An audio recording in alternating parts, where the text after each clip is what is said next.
The Neil Pride Racing Series Tour starts in Singapore, in the heart of the city. The Marina Bay Sands, the world's most expensive standalone casino, was chosen as the venue. Let's hear what Neil Pride had to say about the event and the tour.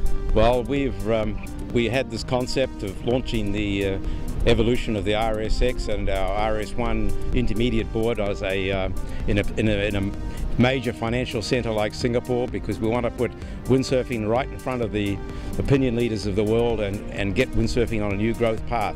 Let's take a look at the RS1 in more detail. The board is the natural step to the Olympic windsurf, the RSX. The one design concept allows everyone to compete on an equal footing.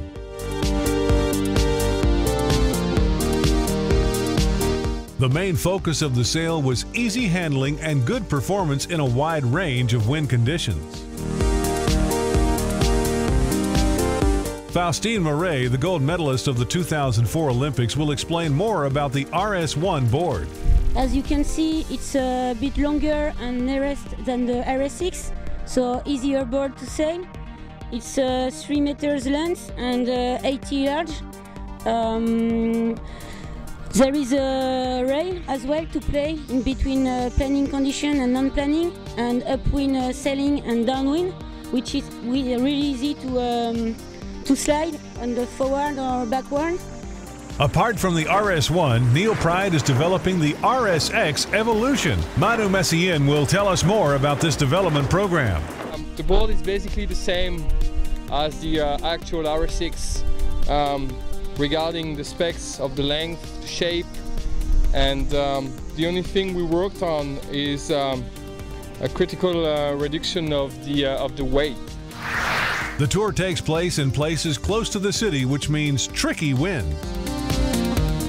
The racing starts with 2 qualifiers and moves on to a final showdown between the top 3 in each category. In the first race, the start was favorable from the committee boat side and the upwind from the right side of the course. Song Mung Quinn from Korea understood this early and quickly headed to this side, crossing from the starboard side in the top 3. Song showed good understanding of the small-scale wind patterns and headed to the left side for the final meters, which brought him to the top position when rounding the mark.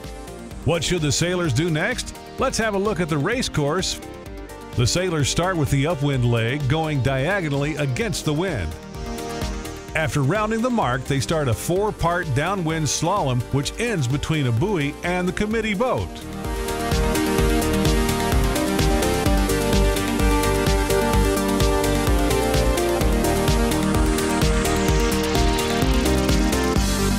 Faustine was not satisfied with the top position in the women's fleet, not even with the 3rd overall. She gave her best to prove her Olympic-level skills by hunting down the Korean windsurfer all the way down the slalom. Leslie de Cruz, the female sailor in the 2nd position in the race, was too far behind to challenge Faustine. Leslie is from Singapore and she's just 17 years old. She is starting her career in the RSX, and the RS1 board is perfect to get her up to speed for the Olympic class. On the other hand, Faustine has proved herself in many competitions, getting her first gold medal back in 1996. In the 2nd race, the wind pattern became more complicated. Although the starting line was favorable from the pin end side, there were stronger winds on the other side. Jun Hao from Singapore was the first boat on the pin end, and the Korean winner of the previous race was the first boat on the committee side. The Indonesian Subageza seemed to get the best of both worlds by playing between the 2 sides correctly. That led him to round the first mark in the top position with the Korean in 3rd. Jun Hao and Faustine lost the bet on the left side and rounded the mark out of the top 5. Faustine did not give up again and aimed for a top position in the men's fleet.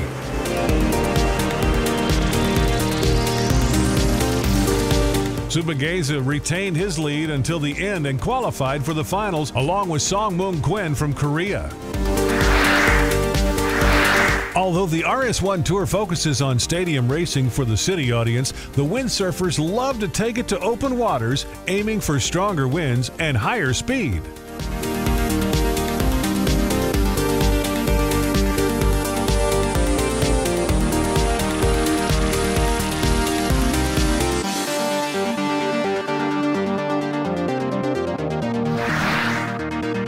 The RSX Evolution allows the windsurfers to test the new improved design for the RSX. Ek Boonsawad, the silver medalist of the 2006 Asian Games, had a great start in the first qualifying race.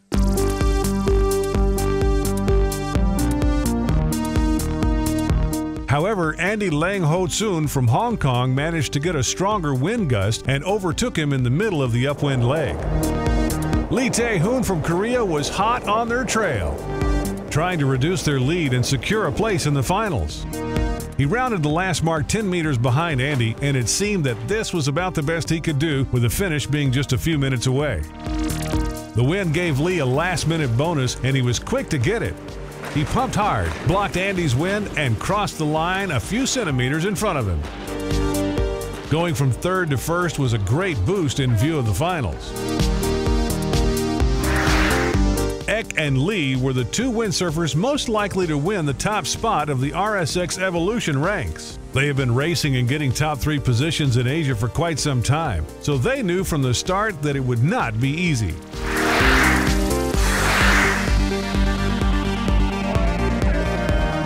In the final race, Andy from Hong Kong forced both Ek and Lee to tack away, controlling them from the windward side. Andy rounded the upwind mark in the top position and felt good about it. Sailing is about making fewer mistakes than your rivals and never resting on your laurels. Andy lost some meters, and this gave Lee the opportunity to replay his qualifier game in the slalom. However, the wind betrayed him this time and died on him after a few seconds of high speed.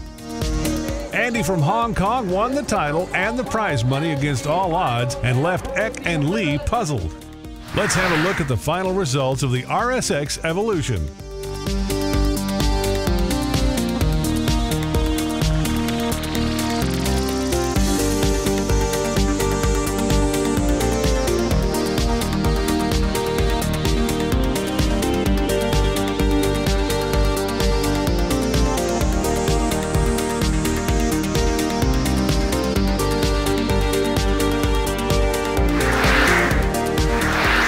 While waiting for the final of the RS1 competition, the younger sailors had a chance to tell us their opinion about the new board. It's easy, it's funny, and it will prepare us for the RSX.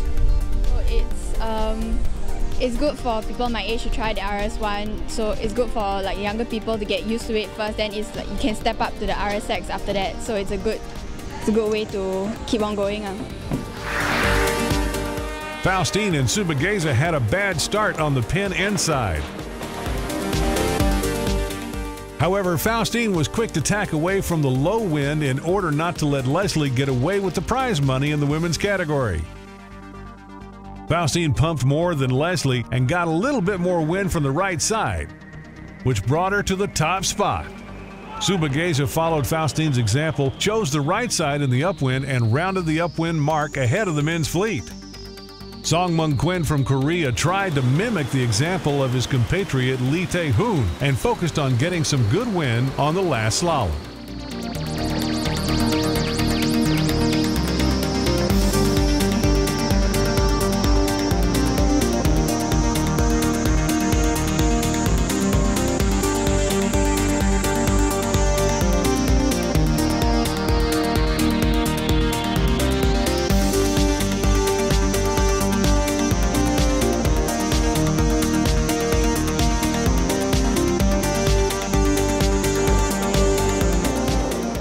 Although this did not work at the end for Lee, the win paid its due to the Koreans at the end and gave Song a narrow lead and the prize money.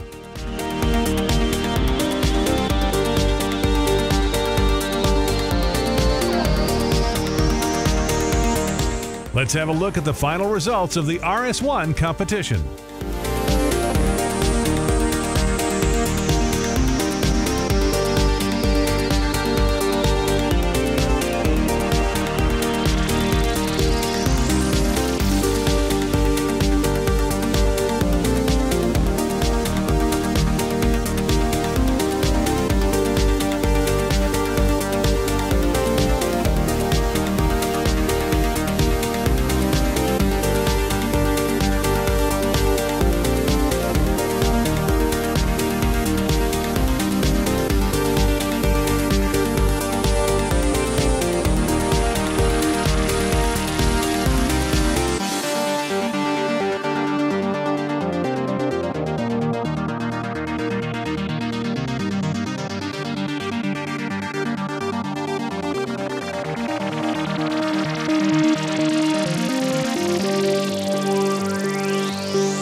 concept here was a world tour starting here in Singapore, which is probably the leading financial centre in Asia.